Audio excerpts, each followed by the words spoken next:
So today is Monday, October 10th, 2016. This is the third day of our Jataka session here at the Vermont Zen Center. Tonight, I'd like to look at an old favorite, Jataka, which takes place neither in the human realm nor in the animal realm.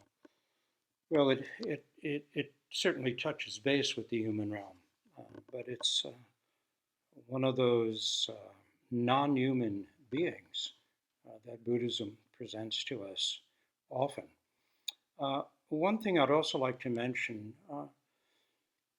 in telling stories of the Buddha's life, I think we all begin to get a feeling that, let's say, when we come into a Buddha hall and bow to a Buddha, we're not just bowing to an image. It's not just a figure that we have reverence for as an image or something we might make prayers to, though it's that too.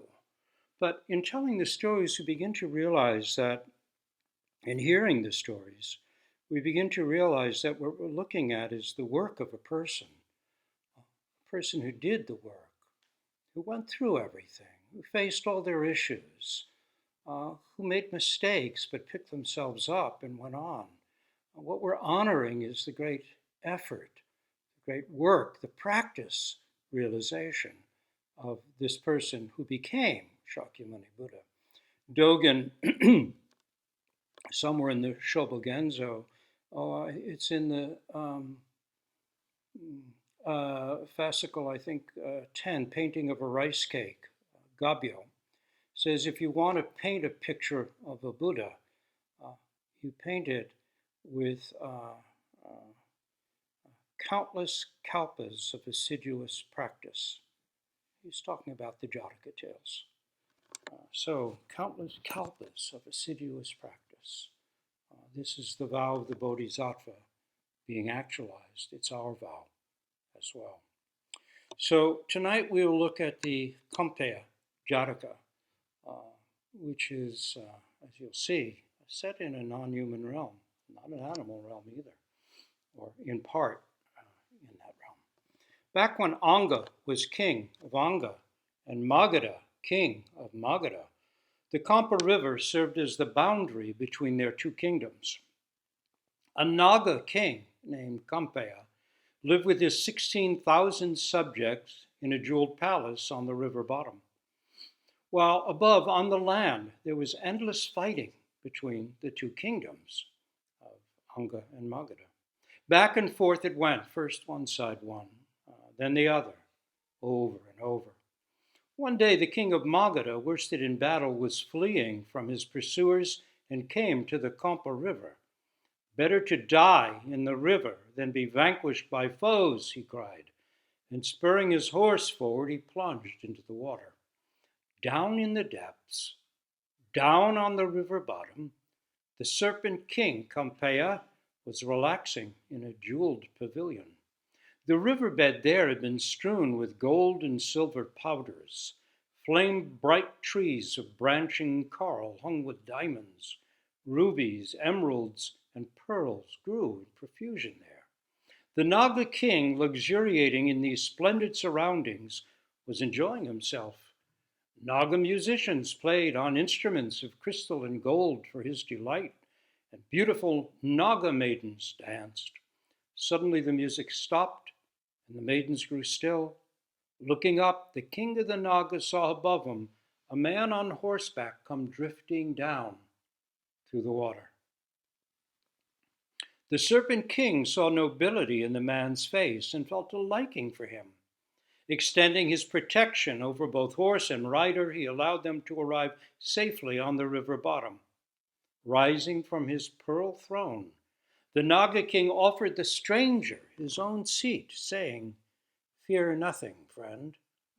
I have only your welfare in mind. Tell me who you are and why you have entered my realm, and I'll see what I might do to help you." The king of Magadha opened his heart to the great serpent. The Naga king, Campeyya, listened and said, "The solution is simple. You shall rule both Anga and Magadha. For 6 days the king of Magadha remained as the guest of the Naga king. On the 7th day he rose from the river's depths and, with the Serpent King's protection over him, defeated the king of Anga. Then the warring ceased, and as promised he ruled both kingdoms. From that time on there was great friendship between the human king and the Serpent King, Campeyya. To honor his benefactor, the new king of both realms built a pavilion of gold and precious jewels on the riverbank. Each year the glittering Serpent King, surrounded by a great host of Nagas, came up out of the river, took human form, and received valuable gifts. Now, at this time, the Bodhisattva was the eldest son of a very poor family.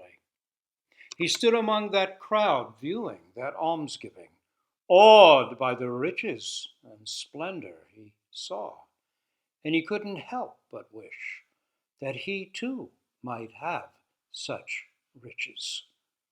Not long after this he became ill and died. At the same time the Naga king Campeyya died. The Bodhisattva, having led a virtuous life, came to life as the king of the Nagas. When he opened his eyes and saw his glittering body stretched out along a golden couch, he thought, "What have I done? I was a man and had stored up as many good deeds as grains of rice in a granary. Now I am a serpent. I have gained riches, but have been foolish. I must become human again. My goal is enlightenment. To accomplish that, I must be a human being." And though he now only saw great splendor and magnificence around him, he was filled with shame and regret. Then a Naga maiden named Sumana, seeing the Bodhisattva in serpent form, exclaimed, "Look at the splendor of our new king. A great god, perhaps, has taken life among us. Rejoice!" The musicians took up their instruments and played. The beautiful maidens danced. The Bodhisattva's sorrow vanished. Putting off his serpent form, he sat on his pearl throne in the shape of a noble man robed in splendor. Choosing the Naga maiden Sumana as his wife, the Bodhisattva ruled his underwater realm with wisdom. One day he thought, "Though I live in magnificence as a serpent king, I am far from ultimate truth. Better to be a man as I was, without wealth or power, yet able to practice truth, than dwell in luxury on the river bottom. This is not the true freedom." From that time on, for one day each week, he fasted in order to increase his virtue with the aim of regaining a human state. But he found such fasting too easy. Then he decided that each month at the time of the half moon, he would leave the river, go up into the human world, and there keep vows of fasting and non-violence. No matter what, he thought, no matter the challenges I face, I won't use my power to cause harm. When the time came, he left the river, and taking the form of a hooded cobra with a body like silver, lay coiled on an ant heap with lowered hood. People passing recognized him as the Naga king, and instead of chasing or striking him, offered flowers and perfumes. Seeing him return to that same ant heap each mid-month, they raised a cloth pavilion over him to shade him, and spread a layer of clean sand for him to lie on, and continued to make offerings. So again, the Bodhisattva easily kept his vows. One day the Naga king's wife Sumana said, "I worry when you're gone. The human world is full of treachery. While you are there, let me have a way of knowing if you are safe or not." The Bodhisattva led Sumana to a clear pool in their garden beneath the river. "Wise Sumana," he said, "look into this pool. If someone strikes me, the water will turn cloudy. If a winged Garuda, enemy of Nagas, carries me off, the water will dry up. If a snake charmer seizes me, the clear water will become like blood." Then the Bodhisattva embraced his wife and left with the river to return to the anthill and his monthly fast. A Brahmin who just learned a powerful spell heard of the silver serpent and thought, if my new charm works, I'll use it to make this snake obey me. A silver dancing cobra could make me rich. Gathering herbs and repeating his mantra, he approached the great being who lay coiled in silver cobra form. When the Bodhisattva heard the Brahman's spell, it felt like burning splinters, and iron nails were being pounded into his head. His mouth was on fire. His eyes stung. Flicking his tongue in and out, he raised the length of his body and spread his hood to strike. But seeing the snake charmer, he thought, my slightest breath could shatter his body. He does not know my power. But I have taken vows and will not harm him. And lowering his hood, he lay back down. The Brahmin, now feeling secure in the strength of his mantra, chewed more herbs and spit them on the great serpent's head. A fiery blister arose. Repeating his charm, he smeared his hands with the herb, then taking hold of the Bodhisattva, dragged him from beneath the sheltering cloth, stretching him full length on the ground. Pinning the great being's head with a forked stick, he beat him with a club and spit herbs into his mouth, which filled with blood. Snake, he said, you are in my power. Do as I say, or you shall suffer worse. Taking hold of the serpent king and twisting his body, he stuffed him into a basket. With the basket on his shoulder, he walked to the next village and, with his mantra and herbs, forced the Naga lord to dance. And what a dance it was! The great being moved his body with grace and speed, forming circles, squares, and lotus flowers in the air, and 1, 10, 100, 1,000 hooded heads appeared. The people loved it. They tossed jewels and coins. Though it was just a village, the Brahmin made a lot of money. He thought, what could this snake do for me in a big city or even the royal court? He bought a cart, loaded the basket on it, and drove for Benares, the capital, followed by an admiring crowd. And in each town along the way, he made the serpent king dance and gathered more wealth. The Brahmin killed frogs for the serpent king to eat, but the Bodhisattva thought, if I eat these, he will only kill more. I cannot allow it. I have taken vows. He was offered fried cakes and honey. If I am tempted, he thought, I will never be free. I must not eat. No matter what tempting food was offered, the Bodhisattva would not eat. Sumana, the snake king's wife, was concerned. Her husband had not returned. She went to the clear pool and saw it was like a pool of blood. The snake charmer had him. At once she set out. Arriving at the ant-heap, she saw signs of a struggle in the dust. Taking the form of a beautiful woman like a radiant goddess, she rose into the air. Alighting in the fields outside the next village, she heard talk of a miraculous serpent's dance and of a snake charmer's journey toward Benares. Weeping, she rose and flew towards Benares and the palace of the king. In Benares, the Brahmin went to the palace and spoke with King Ugasena. The king ordered preparations for a splendid show. Galleries were built and crowds gathered. The king was seated on a dais covered with carpets and silk cushions.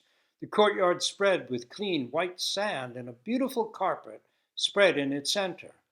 Then the Brahmin, carrying a jeweled basket, walked to the carpet, set down the basket, and removed the lid. Charmed forth, the great being began to dance. To the crowd's delight, he began forming circles, squares, and lotus flowers with his twining body, making 1, 10, 100, 1,000 hooded heads appear. The king and crowd went wild. Handkerchiefs waved, jewels fell like rain. Suddenly the snake king stopped. The crowd shouted, "Dance, royal serpent, you have won our hearts." The king called, "Why have you stopped? Dance on, have no fear, you will be well rewarded." But the serpent king, his length held erect, gazed up at the sky. The crowd, too, looked up, as did the Brahmin and the king. and all were filled with wonder. High overhead, standing in the bright air, was a beautiful, shining woman weeping. Sumana had found her husband. Tears fell from the great being's eyes. Ashamed, he crawled into the basket and lay hidden. King Ugasena called, "Surely you are a goddess, not human is your shining beauty. Who are you? Why do you weep? Is it for rage or sorrow?" "I am no goddess," answered Sumana, hovering in the air overhead, "but a Naga queen. I weep with rage and sorrow. My lord, whose power, like that of Shakra, king of the gods, is so fierce a single breath could destroy your city, now dances harmlessly before you. Because he loves goodness, he will not strike even to gain his freedom. He is beautiful, but do you not see that his body is bruised and blistered, his sides bony and thin? Beneath the Campeyya river, 16,000 Nagas call him king. This snake charmer has taken a great lord for his prophet. O king, if you are desirous of merit, set him free." King Ugasena was moved. Turning to the Brahmin, he offered him the finest bull of his herd, 100 of his finest cows, 100 coffers filled with golden gems, and a golden throne in the form of a flax flower set with blue silk cushions. "Release this holy Naga lord," he said, "and all shall be yours." "Willingly," said the Brahmin. The serpent king, the Buddha in a past life, came out of the basket, went into a flower, put off his serpent shape, and reappeared in the form of a young man, arrayed in golden robes. There he stood, handsome as a god, and Sumana, descending from the skies, stood beside him. All who had come that day thinking only to see a serpent dance found themselves well rewarded.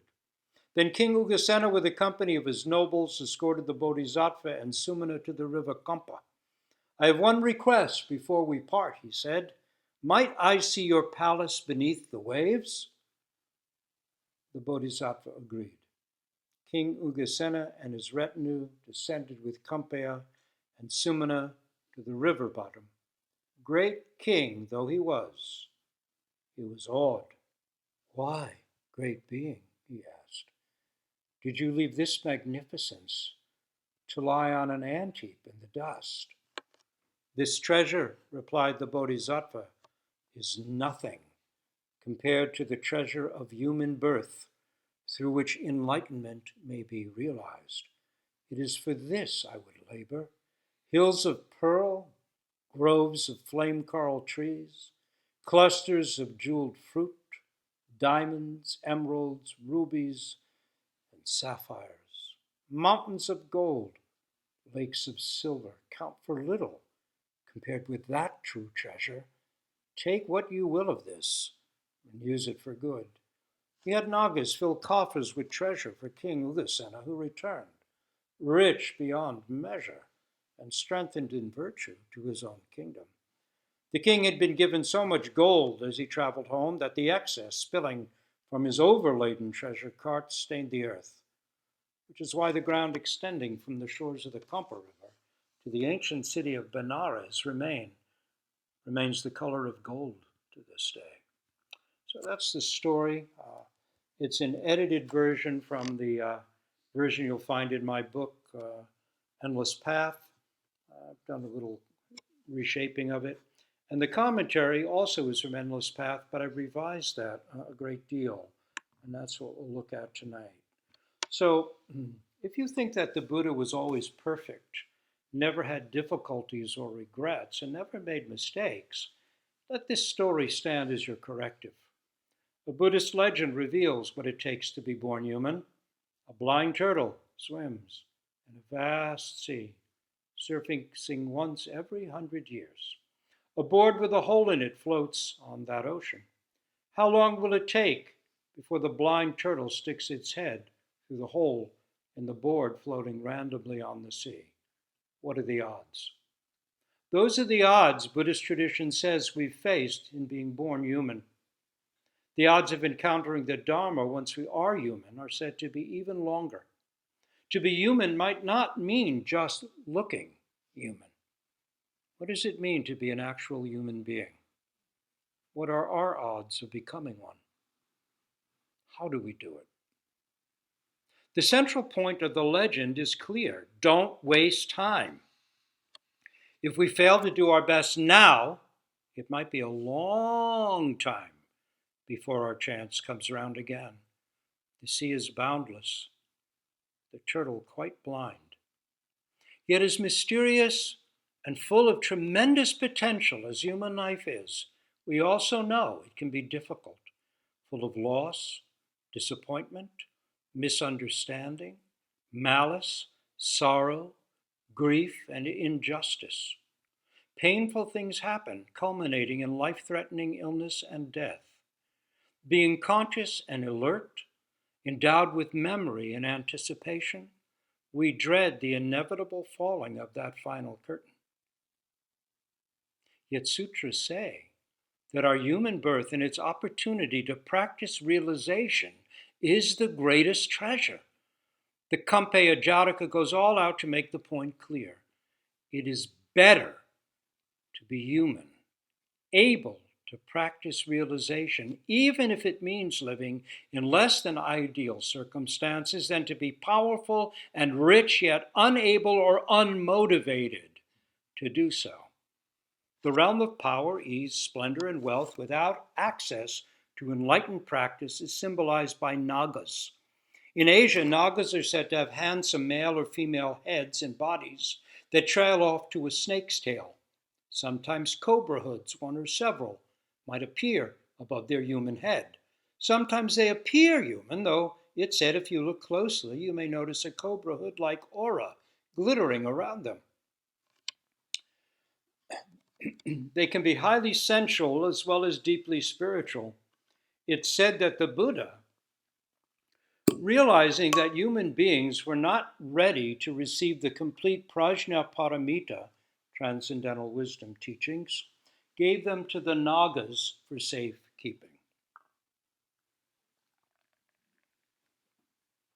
Perhaps whales and dolphins are the inspiration for such wise, water-related naga beings. Their great intelligence, communication skills, playfulness, and kindness, even compassion, are well documented.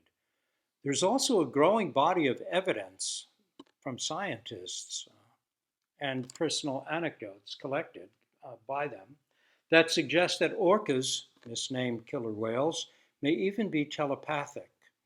It remains a mystery that wild orcas, despite the size and strength that enables them to toss 1,000-pound sea lions like beach balls, they can also kill and carry off sperm whales, swallow a swimming moose, deer, or seal, have never, in the wild, never been known to harm a single human being. Even more, they have guided lost boaters through dangerous fog-choked channels and saved dogs from drowning who were swimming after their kayaking owners and were in danger.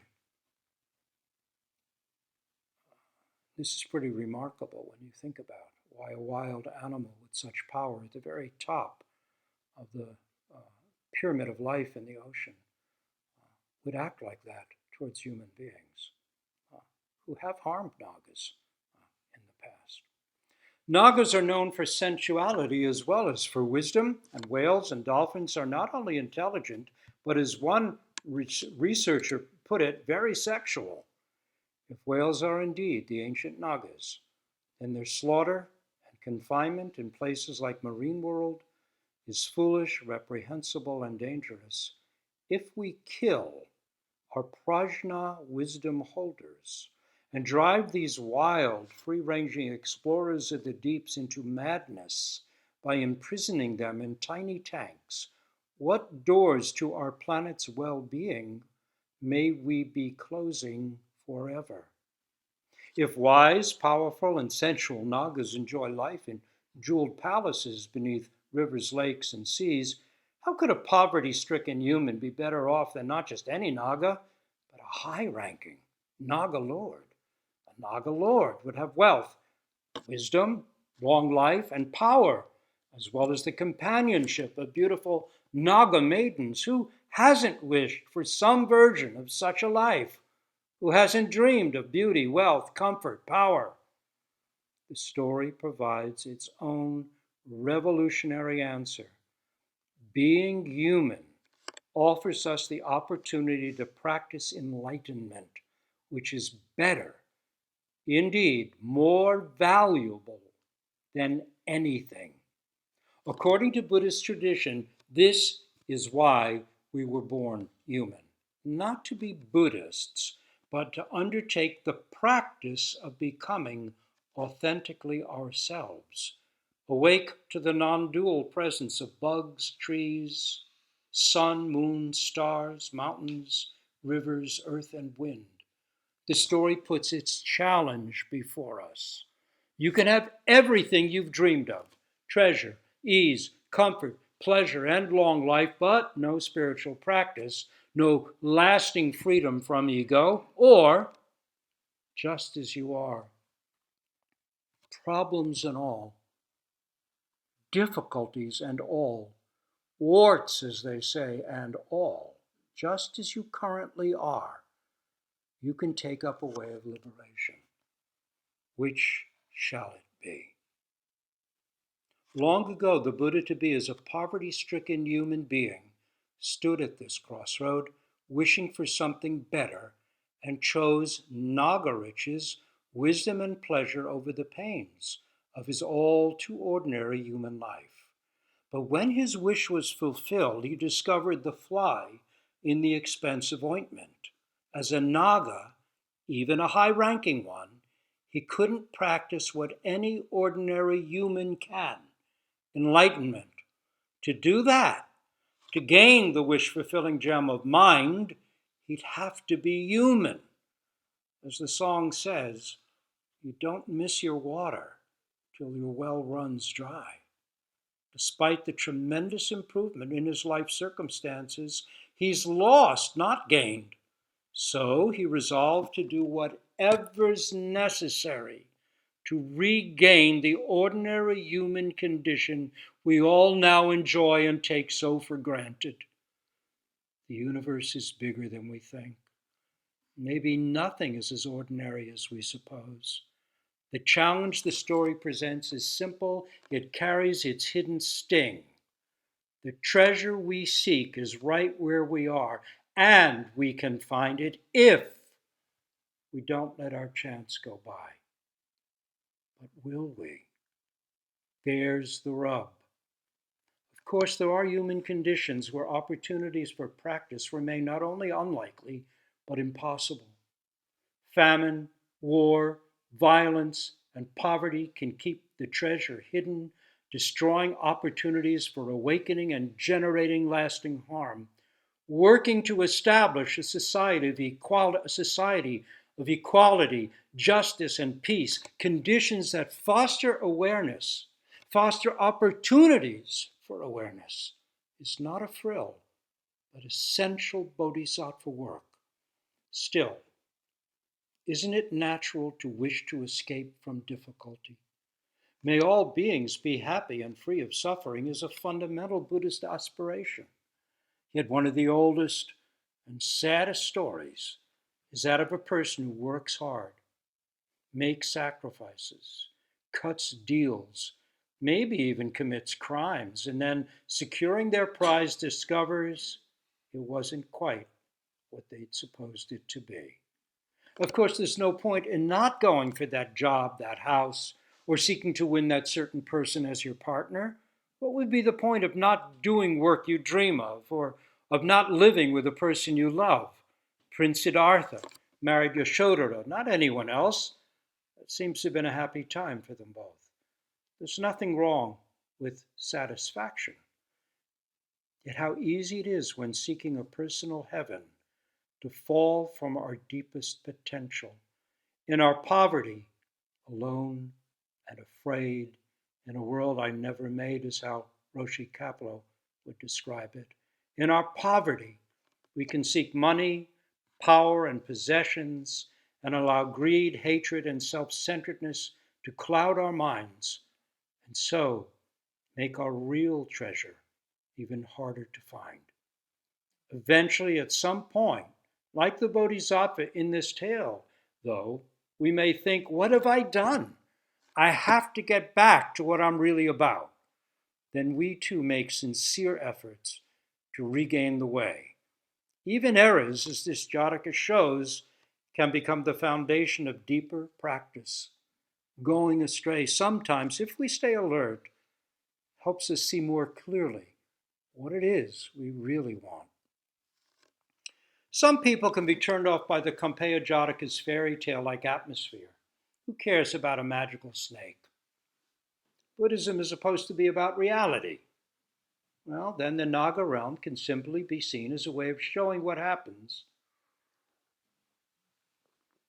when we have so much we forget our deepest goals, a warning reminding us not to get stuck in limited attainments. From a Zen perspective, it could be saying, don't linger in shimmering emptiness. Return to the ordinary world's challenges and complexities. Here is where the work gets done. Acknowledging our periodic descents into greed, hatred, and ignorance. Practicing daily, we learn to release self-centeredness. Taking up a koan, following or counting breath, or just fully sitting, we refine the ancient two-legged human path.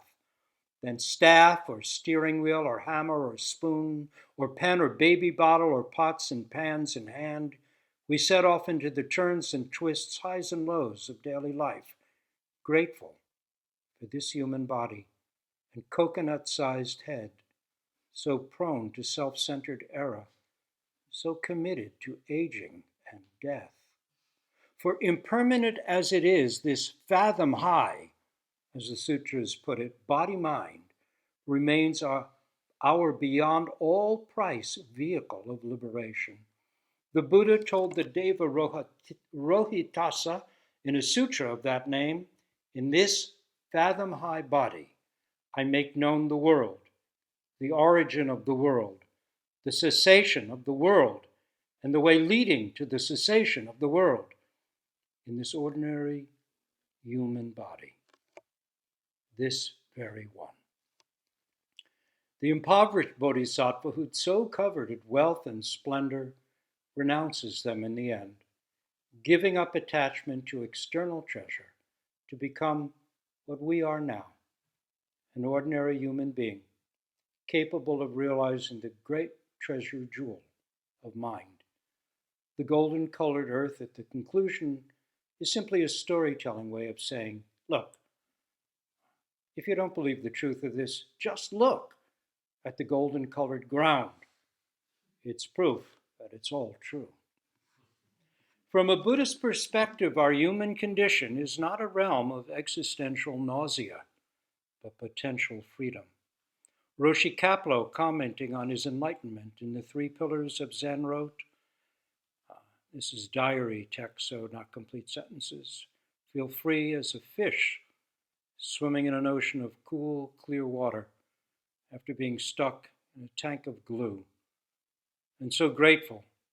But mostly I'm grateful for my human body, for the privilege as a human being to know this joy like no other. To be human and able to practice offers us the chance to uncover real treasure. The tale also says something about power. The Naga king has the power to escape, but won't cause harm to do it. He's got poison. The tale says he could destroy a city with a breath, but is resolved not to strike out. How do we do in an argument with our partner, spouse, or child? How do we do in political discussions this fall? Do we cling to entrenched views? When feeling threatened, do we overreact? Can we listen, take in what is said, and hold our poison in check? Even while making errors lifetimes ago, the Buddha found a way to model a path of peace. This is also a way to reveal the treasure. Han Shan, Zen hermit on Cold Mountain, wrote, "My heart is like an autumn moon, perfectly bright in the deep green pool. Nothing can compare to it. You tell me how it can be explained.